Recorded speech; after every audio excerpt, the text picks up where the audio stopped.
அனைவருக்கும் வணக்கம். தொடர்ந்து ஆதரவளித்து வர அனைத்து அன்புள்ளங்களுக்கும் மிக்க நன்றி. புரட்சித் தலைவி அம்மா மறைவுக்கு பின்னாடி பார்த்திங்கன்னா அதிமுகவில் ஏகப்பட்ட பேச்சாளர்கள். என்றைக்கு அதிகமான பேச்சாளர்கள் அதிமுகவில் உருவாகினாலோ அன்னைக்கே அதிமுக போச்சு, சோழி முடிஞ்சு. என்னாலையும் பேச தெரியும், நானும் பேசுவேன் அப்படின்னு சொல்லிவிட்டு செய்தியாளர் சந்திப்புகள் நடத்துறது, ஆளாளுக்கு ஒவ்வொரு விதமாக பேசுகிறது அதிமுகவை படுகொலியில் கொண்டு போய் தள்ளிட்டாங்க. ஒரு ஆளுமைனா அம்மா மாதிரி இருக்கணும். அம்மா இருக்கிற வரைக்கும் இங்கே இருக்கிறவங்க எல்லாமே வாழை சுருட்டிட்டு உட்காந்துட்டு இருந்தாங்க.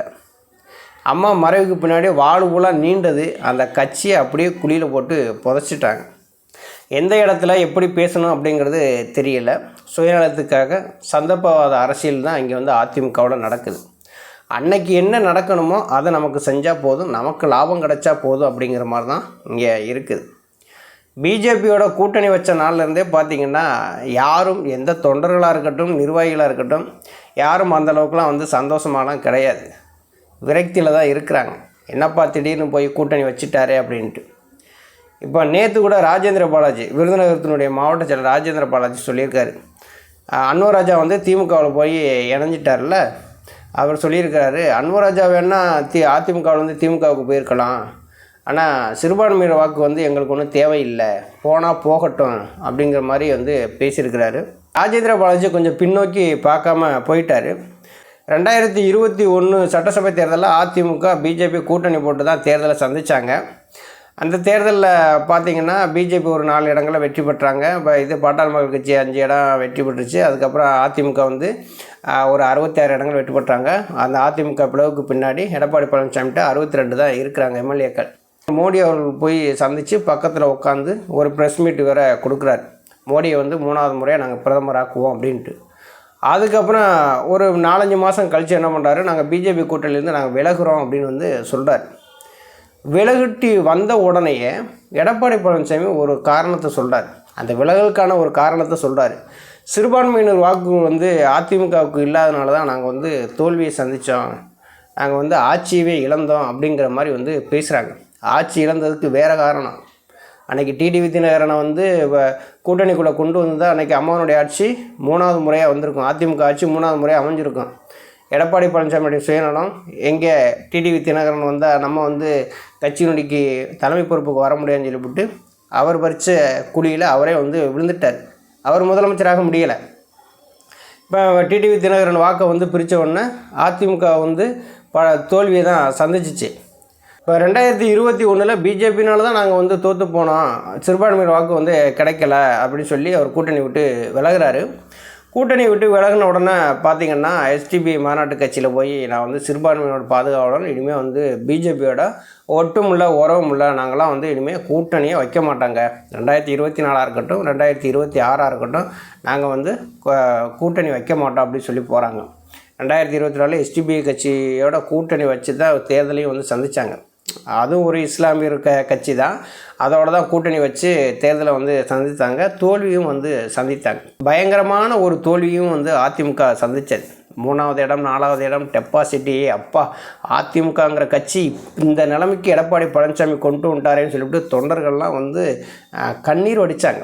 அந்த மாதிரி எடப்பாடி பழனிசாமி அவருடைய அரசியல் செயல்பாடெலாம் இருந்தது. பிஜேபியோட அதிமுக கூட்டணி வச்சதுனால சிறுபான்மை வாக்குகள் எங்களுக்கு கிடைக்கலன்னு சொல்லிட்டு பிரிஞ்ச எடப்பாடி பழனிசாமி இன்றைக்கி என்ன பண்ணியிருக்காரு, அதே பிஜேபியோட கூட்டணி வச்சுருக்கிறாரு. பிஜேபியோட கொள்கைக்கும் அதிமுகவோட கொள்கைக்குமே நிறைய முரண்பாடுகள் இருக்குது. இந்த கூட்டணியை உறுதிப்படுத்துகிறாங்க அப்படின்னா ஒரு குறைந்தபட்ச செயல் திட்டம் போட்டு அவங்க அந்த கூட்டணி உறுதிப்படுத்தலை. ஏதோ இப்போதைக்கு கூட்டணியை வச்சுக்கிட்டாங்க.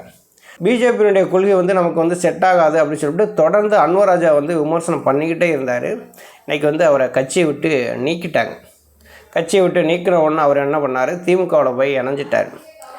திமுகவில் போய் இணைஞ்ச உடனே அவர் சொன்ன காரணம் என்ன அப்படின்னா, எடப்பாடி பழனிசாமினால் இனிமேல் அதிமுகவை காப்பாற்ற முடியாது, இன்றைக்கி பிஜேபி அதிமுகவை விழுங்க பார்க்குது, புரட்சித் தலைவி அம்மா அவர்களுடைய கொள்கை கோட்பாடுக்கு முரணாக எடப்பாடி பழனிசாமி செயல்படுறாரு, அதனால் நான் திமுகவில் நான் இணைஞ்சிட்டேன் அப்படிங்கிறதையும் சொல்கிறாரு. செய்தியாளர் சந்திப்பில் பல்வேறு அதிமுகவுடைய பிரச்சனைகள் பற்றியுமே பேசினார். 6 முன்னாள் அமைச்சர்கள் போய் அதிமுகவை ஒருங்கிணைக்கணும் அப்படின்னு சொல்லும்போது கூட அவர் மாட்டேன்னு சொன்னது, அங்கேருந்த ஒரு அமைச்சர் அன்வர் ராஜாட்ட தெளிவாக எல்லாத்தையும் சொன்னது எல்லாத்தையும் ப்ரெஸ் மீட்டில் சொன்னார். இப்போ ராஜேந்திர பாலாஜி சொல்கிறார்ல, இஸ்லாமியர் வாக்கு வந்து அதிமுகவுக்கு தேவையில்லை அப்படின்ட்டு.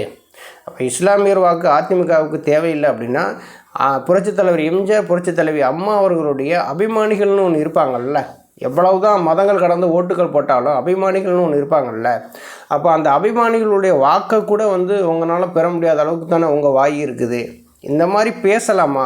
முதல்ல திமுக தொடர்ந்து சொல்லிகிட்டே வர்றாங்க, பிஜேபியோட வந்து அதிமுக கூட்டணி வச்சிருச்சு, பிஜேபியினுடைய அந்த கொள்கைக்கு ரொம்ப சப்போர்ட் பண்ணுறாங்க, பிஜேபி என்னென்ன செய்தோ அதை பூராமல் வந்து இவங்க ஆமோதிக்கிறாங்க அப்படி சொல்லி தொடர்ந்து விமர்சனம் பண்ணிட்டு வர்றாங்க. அந்த விமர்சனத்தை முறியடிக்கிற விதமாக வந்து இவங்களுடைய செயல்பாடுகள் இருந்தது அப்படின்னா திமுக வந்து வாக்கு கிடைக்கும்.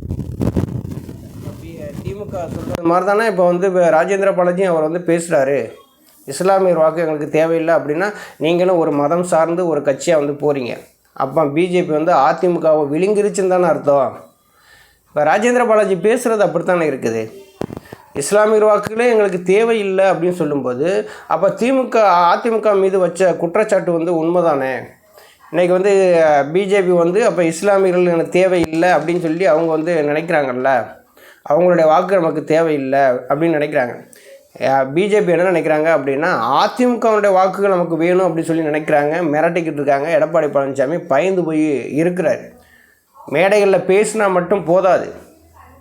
இன்றைக்கி அவர் சொல்கிறாரு, நாங்கள் கூட்டணி வேணும்னா வேணாம், வேண்டாம்னா வேண்டாம், நாங்கள் ஒன்றும் ஏமாளிகள் கிடையாது, நாங்கள் வந்து கூட்டணி ஆட்சியெலாம் இங்கே தமிழகத்தில் கிடையாது, அதிமுக தான் ஆட்சி அமைக்கும்னு சொல்லிட்டு மேடையில் தான் பேசுகிறாரு. நயினா நாகேந்திரன் வந்து ஃபோன் பண்ண உடனே அது வந்து சரியாயிருச்சு. கூட்டணி ஆட்சிங்கிறத தொடர்ந்து வந்து பிஜேபி சொல்லிட்டு தான் வர்றாங்க. திமுக வந்து அதிமுக மீது குற்றச்சாட்டு வைக்கிறாங்க, அதிமுக திமுக மீது குற்றச்சாட்டு வைக்கிறாங்க. அதுலேயும் வந்து திமுக என்ன சொல்கிறாங்க, பிஜேபி வந்து அதிமுகவை விழுங்க பார்க்குது அப்படின்னு வந்து சொல்கிறாங்க. அதுக்கு எடப்பாடி பழனிசாமி நேற்று பேசுகிறாரு, எடப்பாடி பழனிசாமி ஒன்றும் மண்புல் இல்லை விழுங்குறதுக்கு அப்படிங்கிறாரு. எடப்பாடி பழனிசாமியா அதிமுக? எடப்பாடி பழனிசாமி நம்பியா ஓட்டு போட போகிறாங்க? எடப்பாடி பழனிசாமியின் முகமே வந்து ஒரு தோல்வியின் முகம்தான். இந்த தோல்வியின் முகத்தை நம்பி யார் ஓட்டு போட போகிறா? இன்றைக்கி மக்கள் சொல்கிறது அதுதான். எடப்பாடி பழனிசாமி பிஜேபியோட ஏன் கூட்டணி வச்சார் அப்படின்னு சொல்லி கேள்வி கேட்டுருக்காங்க. அந்த கூட்டணிக்கு எடப்பாடி பழனிசாமியால் பதில் சொல்ல முடியல. ஆனால் ஒன்று சொல்கிறாரு, திமுகவை வீழ்த்துவதற்கு நாங்கள் ஓரணியில் திரள்கிறோம் அப்படின்னா திமுகவை வீழ்த்துவதற்கு ஓரணியில் திரண்டு என்ன பண்ண வெற்றி பெற முடியுமா? எடப்பாடி பழனிசாமி நம்பி ஓட்டு போடுவாங்களா? தலைமை ரொம்ப முக்கியம்ல இந்த இடத்துல. இப்படியெல்லாம் அரசியல் நகர்கள் வந்து நாளுக்கு நாள் வந்து போய்கிட்டே இருக்குது. மக்கள் வந்து பிஜேபி அதிமுக கூட்டணி மேலே வெறுப்பில் இருக்கிறாங்க. தொண்டர்கள் வந்து சரியாக வந்து இன்னும் இணக்கமாக இல்லைங்கிறாங்க. இப்படியெல்லாம் அரசியல் போயிட்டு இருக்கும்போது ராஜேந்திர பாலாஜி வந்து இஸ்லாமியர் வாக்கெல்லாம் எங்களுக்கு தேவையில்லை அப்படின்னு இதெல்லாம் வந்து சொல்லலாமா?